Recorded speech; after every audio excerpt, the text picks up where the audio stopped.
પરીક્ષા શબ્દ સાંભળતા જ ટેન્શન ઉત્પન્ન થઈ જાય. સાચું ને?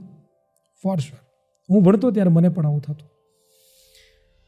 યાર આખું વર્ષ આપણે તૈયારી કરીએ, એક રાત દિવસ આપણે છે એ આપણા એકઠા કર્યા છે, અને રાત દિવસ મહેનત કરીને આપણે આજે એ પડાવ ઉપર પહોંચી ગયા છીએ કે પરીક્ષાઓની થોડીક જ વાર છે, અને એની અંદર આપણે આપણું 100% જે આખું વર્ષ જે આપણે મહેનત કરી છે એ મહેનતનું ફળ આપણને મળવાનું છે.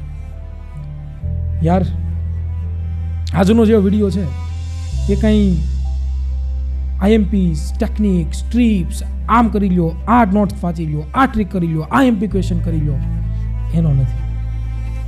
આ વિડીયો છે એ totally about your mental health. યાર આ એક્ઝામના દિવસોની અંદર સૌથી વધારેમાં વધારે જો આપણે કરતા હોઈએ ને તો એ છે આપણી જે લાઈફ છે એને એક્સપ્લોર કરીએ છીએ, આપણા માઇન્ડને આપણે છે ને એક્સપ્લોર કરીએ છીએ. આ એક્ઝામનો સમય એવો છે કે જ્યાં આપણે આપણી લાઈફને એક્સપ્લોર કરીએ છીએ. યાર પણ એ લાઈફને એક્સપ્લોર કરવાની અંદર એ વસ્તુ ભૂલી જઈએ છીએ કે એક્ઝામ પછી પણ એક લાઈફ છે, અને એ એક્ઝામ પછીની લાઈફમાં આ એક્ઝામનું કેટલું મહત્વ છે એ આપણને ખબર નથી. યાર પરીક્ષા દર વર્ષે આવે છે, દર વર્ષે લાખો વિદ્યાર્થીઓ છે એ પરીક્ષાની અંદર બેસે છે. ઘણા બધા વિદ્યાર્થીઓ સારા માર્ક્સે ઉત્તીર્ણ થાય છે, ઘણા બધા વિદ્યાર્થીઓ નોર્મલ માર્ક્સે ઉત્તીર્ણ થાય છે, ઘણા બધા વિદ્યાર્થીઓ ફેલ થાય છે, ઘણા બધા લોકો પોતે ખુશીઓ મનાવે છે, ઘણા બધા લોકો છે એ ડિપ્રેશનમાં જતા રહે છે, ઘણા બધા લોકો છે આત્મહત્યા સુધીના પણ પ્રયાસો કરી છે. પણ આની અંદર એક વસ્તુ કોઈ વિચારતું નથી, એ છે કે જો તમે ટેન્શનમાં છો, જો તમે ડિપ્રેશનમાં છો, જો તમે હતાશામાં છો, તો તમને તમારી જાત ઉપર પ્રાઉડ થવું જોઈએ. કેમ સર આવું કહો છો? પ્રાઉડ થવું જોઈએ? યાર રિયલી તમને તમારી જાત ઉપર પ્રાઉડ થવું જોઈએ. કેમ સર પ્રાઉડ કેમ? તો અમુકની એક નિશાની છે કે તમે સારા નથી એની નિશાની છે. ના ના યાર તમે તમારી લાઈફનો તમારો પહેલો ડિસિઝન એવો લ્યો છો કે તમે તમારી જાતે તમારી જંગ, તમારા જીવનની જે જંગ છે એને જીતવા જઈ રહ્યા છો. અને એનાથી મોટી તો પ્રાઉડ મોમેન્ટ કઈ હોય યાર?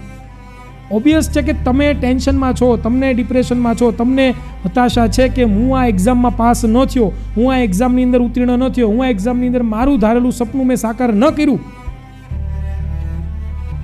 તો મારે ધાર્યું છે પરિણામ નહીં મળે. જો આવી બાબતમાં તમે ચિંતિત છો ને તો તમને તમારી જાત ઉપર પ્રાઉડ થવો જોઈએ, કારણ કે તમે તમારી લાઈફમાં હવે સિરિયસ મોડમાં છો, તમે તમારી લાઈફનો સિરિયસ મોડ ઓન કરી દીધો છે.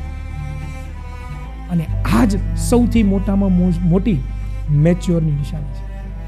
યાર જેન્યુઅનલી હું તમને એવું કહેવા માગું છું કે યાર આખું વર્ષ તમે કેટલી મહેનત કરી છે, તમે શું કર્યું છે, એ ડઝન્ટ મેટર. એ મેટર નથી કરતું. તો મેટર શું કરે છે? તો કે 3 કલાકની અંદર તમે કેટલું લખો છો, 3 કલાકની અંદર તમને એક પેન આપ્યું છે, તમને એક પેપર આપ્યું છે, તમને એક પ્રશ્ન પેપર આપ્યું છે, એની અંદર તમને જે આપ્યું છે તેમાંથી કેટલું તમે લખો છો, અને એ 3 કલાકનું જ તમને રિઝલ્ટ આવવાનું.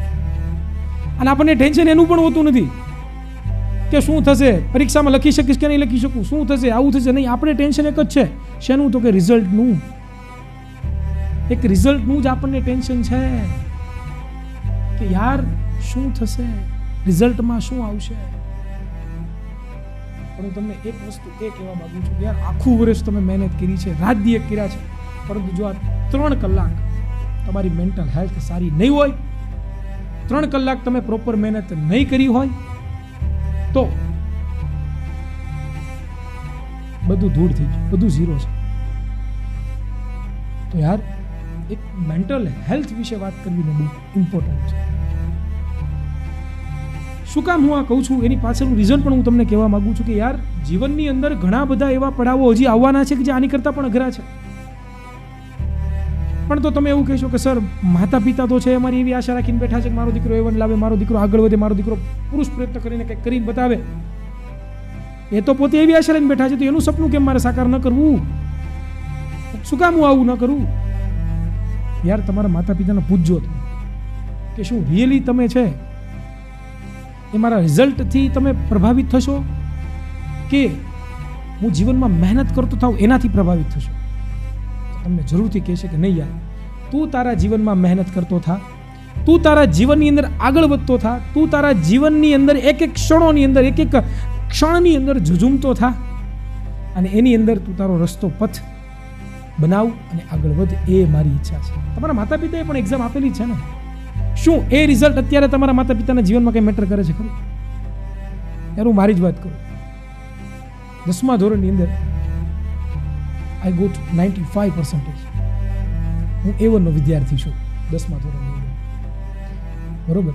પણ 12 સાયન્સની અંદર હું માંડ પાસ થયો છું. શું કામ? Mental health. પરંતુ શું એ રિઝલ્ટ મેટર કરે છે ખરું? એ રિઝલ્ટ મારા માટે અત્યારે મેટર કરે છે ખરું? નહીં. તો આ વસ્તુ વિચારો, આની ઉપર કામ કરો. હું તમને આજે પણ હજી કહું છું કે યાર, એક પેપર છે એ તમારું ફ્યુચર ડિસાઈડ નહીં કરે. એક પેપર છે એ તમારું જીવન ડિસાઈડ નહીં કરે. એક રિઝલ્ટ છે તમારી લાઈફ ડિસાઈડ નહીં કરે. તમે અહીંયાથી કેટલા મજબૂત છો ને, તમે અહીંયાથી કેટલા મજબૂત છો ને, એ તમારું જીવન ડિસાઈડ કરશે. So this is the right way. Think about it. બાકી તો યાર, પરીક્ષાઓ નજીક છે, તૈયારીઓ બધા કરો છો, 100%નું પરિણામ તમને મળશે. Thank you. All the best for your exam. અને જેન્યુઅલી જો તમે ટેન્શન ડિપ્રેશનમાં છો, જેન્યુઅલી તમે જો મહેનત કરી છે, તો ટેન્શન ડિપ્રેશન તો રહેશે. તૈયારી કરજો. મને પ્રાઉડ છે કે યાર તમે તમારા જીવનનો પહેલો પડાવ છે એ લડવા જઈ રહ્યા છો અને એ પોતાના હાથે કુદરતે તમને પહેલી એવી તક આપી છે કે જેમાં તમે તમારી જાતને સાબિત કરવા જઈ રહ્યા છો અને ફોડીને આવશો એ 100%ની ગેરંટી છે અને આગળ વધશો એ પણ 100%ની ગેરંટી છે. તો તૈયારી કરો. All the best from my side. અને જરૂરથી આપણે બંને આગળ વધશું, પ્રગતિ કરશું. તારા જીવનની અંદર રહેલા જેટલા પણ પ્રશ્નો છે એને આપણે બંને ભેગા થઈને સોલ્વ કરીશું. Thank you so much. મળીશું કોઈ નવા વિડીયોમાં. ત્યાં સુધી જય હિન્દ.